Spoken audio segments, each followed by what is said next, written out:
नमस्ते। कहानियाँ दिल की में आपका एक बार फिर से स्वागत है। आज की हमारी कहानी खुशी के बारे में है। खुशी जो हमें कभी एक लंबे संघर्ष के बाद मिलती है। वो खुशी क्षणिक नहीं होती, वो ऐसी होती है जो आने वाले कई सालों तक हमारे साथ रहती है और हमारे होठों पे मुस्कुराहट की वजह बन जाती है। तो चलिए शुरू करते हैं आज की कहानी, जिसका नाम है एक नई शुरुआत। कैफे में चहल पहल थी। लोगों की बातें और कपों की खनक माहौल को जीवंत बना रही थी।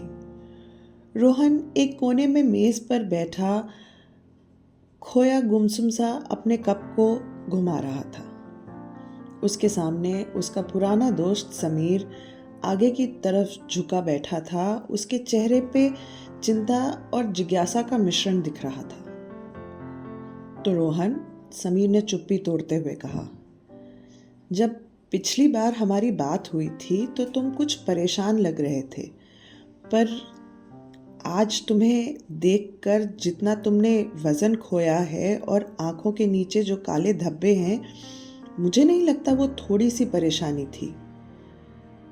पर उस सब के बावजूद तुम्हारे चेहरे की मुस्कान लग रहा है जैसे तुमने कोई लॉटरी जीत ली हो। कुछ बताओगे क्या हुआ? रोहन हल्का सा हंस दिया। उसकी आवाज में राहत साफ झलक रही थी। सच कहूं तो तुम ऐसा कह सकते हो। मुझे नई नौकरी मिल गई है, एक असली नौकरी, और वाकई में लगता है जैसे मुझे कोई लॉटरी का टिकट मिल गया हो जो मैं जीत गया, वरना तो लग रहा था जैसे बस अब खाई से गिरने ही वाला हूं। समीर की भौहें उठ गई। क्या मतलब है तुम्हारा खाई से गिरने ही वाला था? तुम मुझे कुछ कायदे से बताओगे कि हुआ क्या और क्या चल रहा है? रोहन ने गहरी सांस ली और अपनी कुर्सी पर पीछे की तरफ झुक गया। तुम जानते हो कि 7 महीने पहले मेरी नौकरी चली गई थी। वो नौकरी खोने से सिर्फ मेरी आय नहीं खत्म हुई थी, मुझे धीरे धीरे ऐसे लगने लगा था जैसे मैंने अपनी पहचान ही खो दी हो। मैंने दर्जनों जगहों पर आवेदन भेजे, लेकिन कुछ नहीं मिल रहा था। हर इनकार लगता था जैसे कोई सीने पे एक भारी पत्थर रखता जा रहा हो। समीर ने सहानुभूति में सर हिलाया। हाँ, मुझे याद है तुमने जब फ़ोन किया था तो तुम कह रहे थे कि नौकरी के लिए तुम परेशान हो। मैंने तुमसे तब भी कहा था कि आओ हम मिल के बैठ के बात करते हैं और देखते हैं क्या हो सकता है, पर तुम उसके बाद तो जैसे गायब से ही हो गए। रोहन ने सहमति में सर हिला दिया। मैं क्या ही बताऊं क्या क्या हुआ उसके बाद। नौकरी जाने के बाद मैं अपना किराया भी नहीं चुका पा रहा था, इसलिए मुझे अपना फ्लैट खाली करना पड़ा। कुछ समय के लिए मैं एक दोस्त के घर में शरण लेने तो चला गया, लेकिन मैं ज़्यादा दिनों तक उनकी मेहमान नवाजी का फ़ायदा नहीं उठाना चाहता था। तो आखिरकार मैं अपनी कार में सोने लगा। समीर की आंखें चौड़ी हो गई। तुम अपनी कार में सो रहे थे और तुमने मुझे फोन तक नहीं किया। तुम्हें क्या लगा था कि मैं तुम्हारी मदद नहीं करूंगा? समीर की ये बात सुनकर रोहन हल्का सा मुस्कुरा दिया। मैं किसी पे बोझ नहीं बनना चाहता था, और सच कहूं तो मुझे अपने अंदर एक अजीब सी शर्मिंदगी महसूस हो रही थी। मैं खुद से कहता रहा कि मैं इसे सुलझा लूँगा, लेकिन दिन हफ्तों में बदल गए और मुझे ऐसा लगने लगा कि मैं दुनिया का सबसे विफल इंसान हूँ और एक गहरे दलदल में धंसता जा रहा हूँ। हर सुबह मैं अपनी कार किसी सार्वजनिक पार्क के पास खड़ा करता, वहाँ के बाथरूम को इस्तेमाल करने के लिए, और फिर लाइब्रेरी जाकर वहाँ के वाईफाई का इस्तेमाल करता। वह लाइब्रेरी जैसे मेरी जीवन रेखा बन गई थी। वहीं से मैंने नौकरी के सैकड़ों आवेदन भेजे होंगे, अपना रेज्यूमे अपडेट करता था और हर नौकरी के इंटरव्यू की तैयारी पूरे जोश के साथ करता था। लेकिन वो पूरा तनाव समीर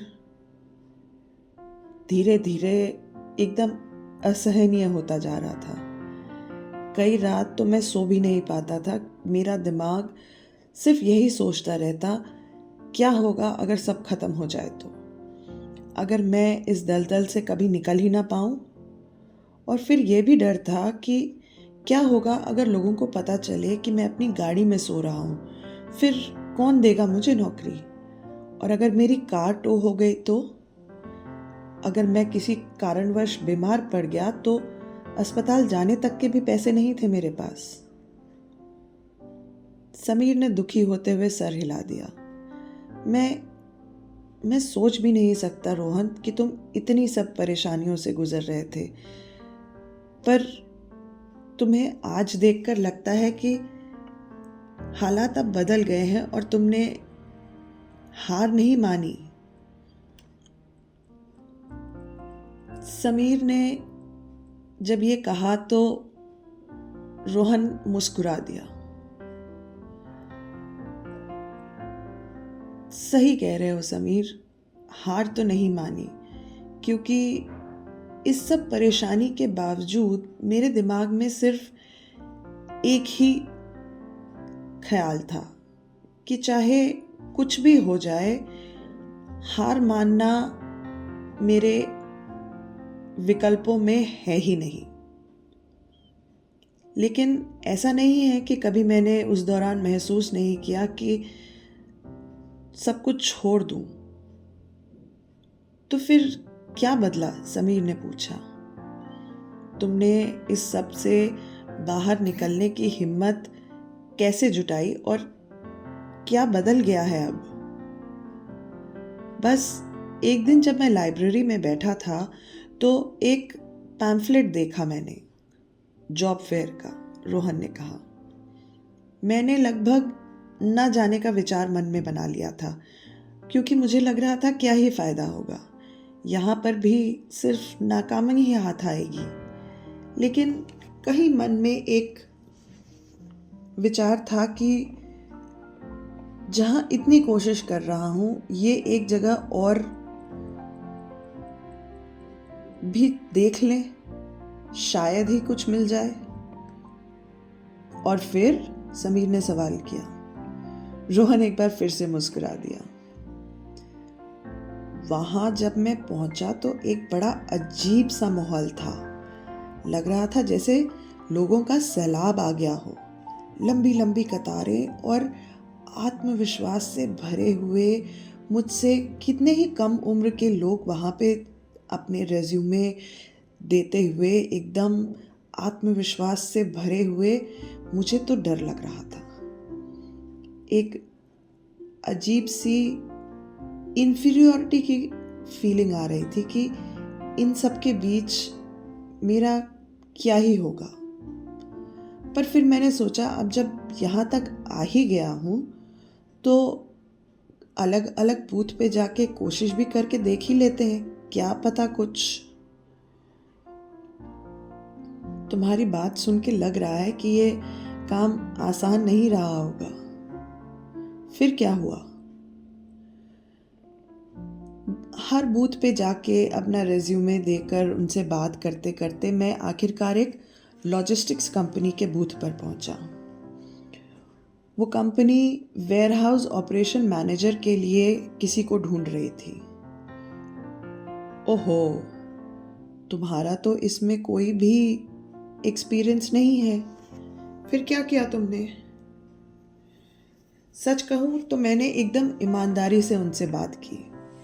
मैंने उन्हें अपने अनुभव के बारे में बताया, कैसे मैंने टीम्स को हैंडल किया है, सेल्स का काम देखा है और कैसे जितने भी प्रेशर का काम हो मैं कभी घबराता नहीं हूँ और कुछ ना कुछ करके हर समस्या का हल ढूंढ ही लेता हूँ।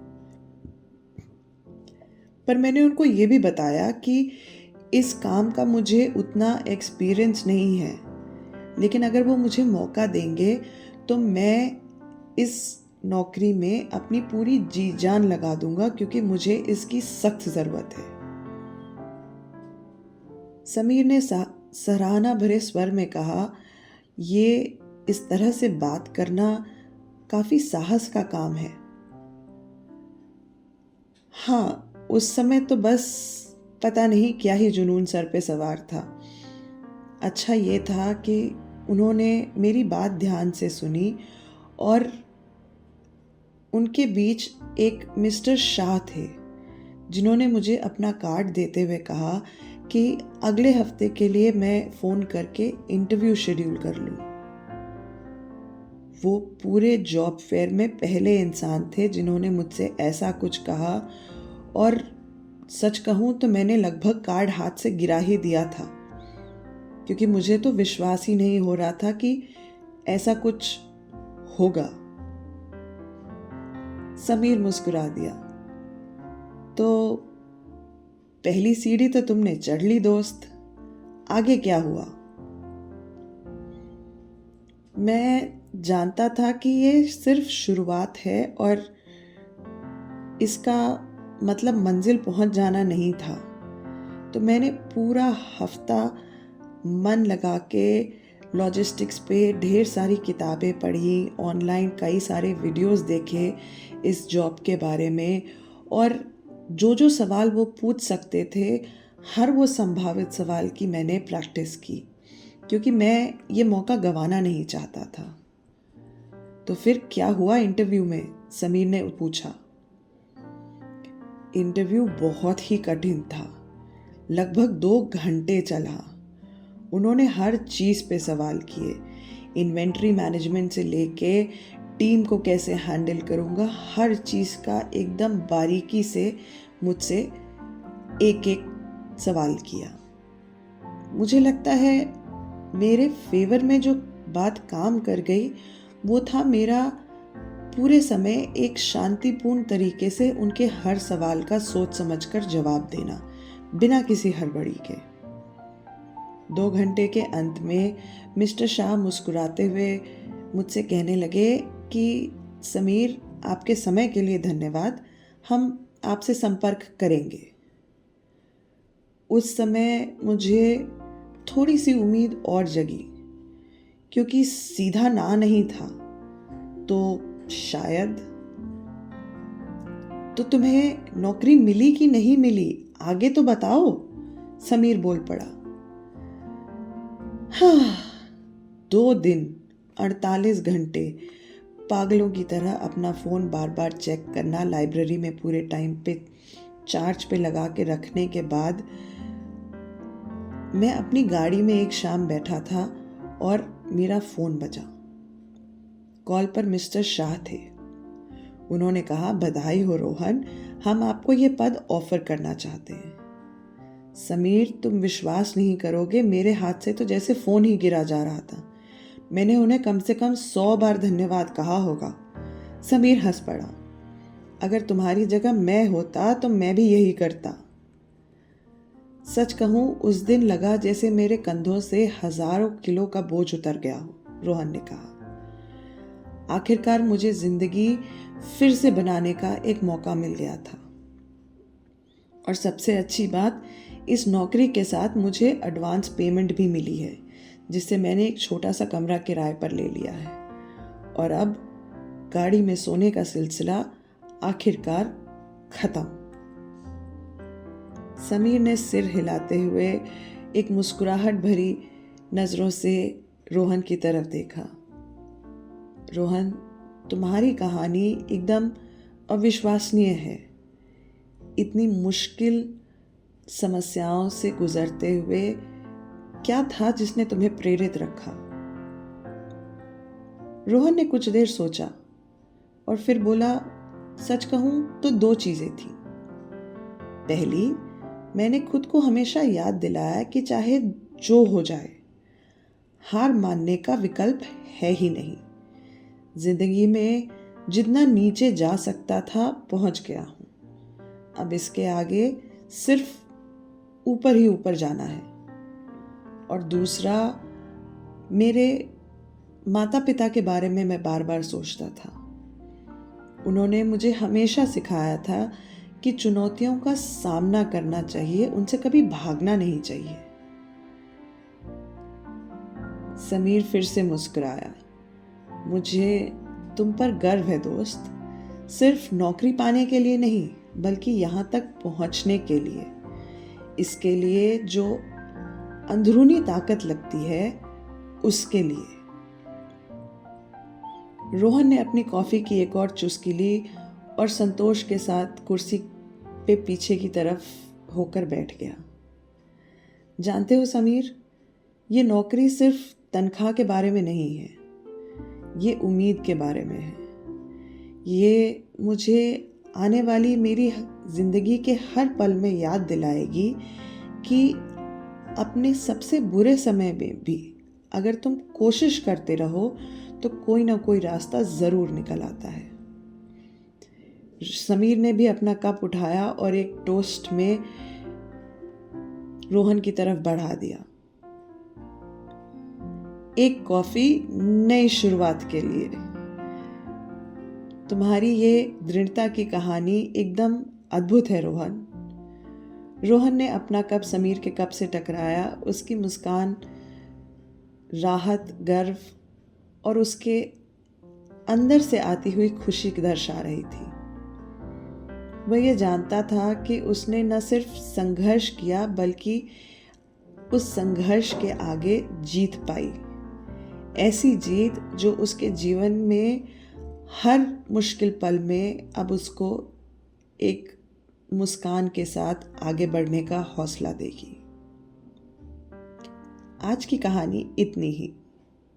आशा है आपको रोहन की कहानी से कुछ प्रेरणा मिली होगी। मुश्किल के समय हम हर किसी के पास आते हैं, लेकिन उससे आगे बढ़ना और जीत हासिल करना जो खुशी हमें देता है, वो क्षणिक नहीं होती, वो आने वाले कई सालों तक हमारे साथ हमेशा बनी रहती है। आशा है आपको आज की कहानी पसंद आई होगी। चैनल को लाइक, शेयर और सब्सक्राइब ज़रूर कीजिएगा। धन्यवाद।